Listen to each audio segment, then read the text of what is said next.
Connaissez-vous Firmin Boissin ? Probablement pas, et je vous rassure, je ne le connaissais pas non plus. Si je l'ai découvert, c'est en raison d'une habitude que j'ai prise et que je voudrais partager avec vous. Lorsque je suis en vacances, j'aime bien prendre le temps de me renseigner sur les grands auteurs qui sont issus de la région où je me balade. J'aime bien cette sensation d'être sur les pas d'illustres prédécesseurs, et puis ça me motive pour mon travail, parce que une des ambitions qu'il y a derrière cette chaîne, c'est qu'on parvienne ensemble à recréer un réseau d'auteurs, un réseau de penseurs.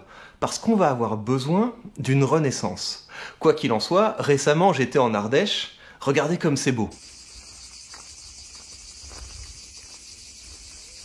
Pendant ce séjour, je suis tombé sur l'œuvre de Firmin Boissin, qui est un auteur de plusieurs romans historiques et qui était aussi critique d'art. Et c'est cet aspect de son œuvre qui va nous intéresser, parce que la critique d'art, c'est un exercice que je vous recommande chaudement. C'est bon pour votre réflexion, c'est bon pour votre imagination, c'est bon pour votre style. Aujourd'hui, on va donc développer notre jugement esthétique avec Firmin Boissin. Et pour ce faire, on va partir de ses études artistiques, un ouvrage où il critique les œuvres exposées au Salon de Paris de 1869. C'est un ouvrage intéressant car il nous donne la méthode pour être un bon critique. Et un critique, c'est quelqu'un qui a fait l'effort de définir les critères de ce qu'une œuvre devrait produire chez nous pour qu'elle mérite le statut d'œuvre d'art. Bien sûr, ces critères vont varier en fonction des genres, parce qu'on ne va pas attendre la même chose d'une peinture que d'une sculpture, ni d'une toile impressionniste que d'une toile de la Renaissance. Et les critères de Firmin Boissin sont exigeants. Voyons, pour commencer, ce qu'il attend d'une peinture religieuse. Qu'avons-nous le droit d'exiger de l'artiste qui consacre ses énergies à la préfiguration sensible des beautés du christianisme? 3 choses essentielles.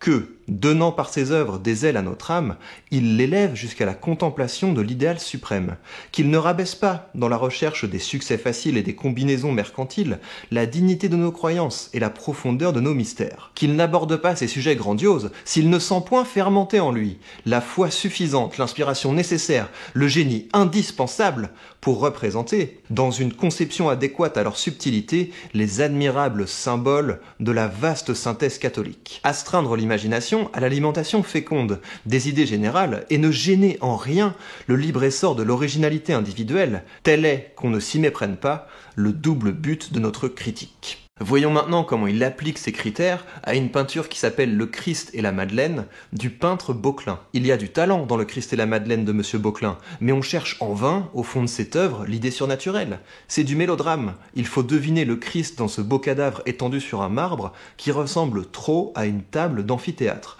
Celui-là qui prendrait la pécheresse repentante pour une veuve pleurant son mari serait parfaitement excusable. Mais si j'ai souhaité vous parler de cet auteur, c'est surtout parce que je trouve que sa conception de l'histoire et de ce que la peinture peut lui apporter a beaucoup d'allure. L'histoire a 2 missions également providentielles. Messagère de la vérité, elle reproduit dans ses pages austères tous les grands actes dont l'humanité s'honore. De sa voix impartiale, elle réhabilite, pour l'édification des générations futures, les dévoués du bien, les martyrs du vrai, les apôtres des idées utiles qui souffrent ici-bas persécution.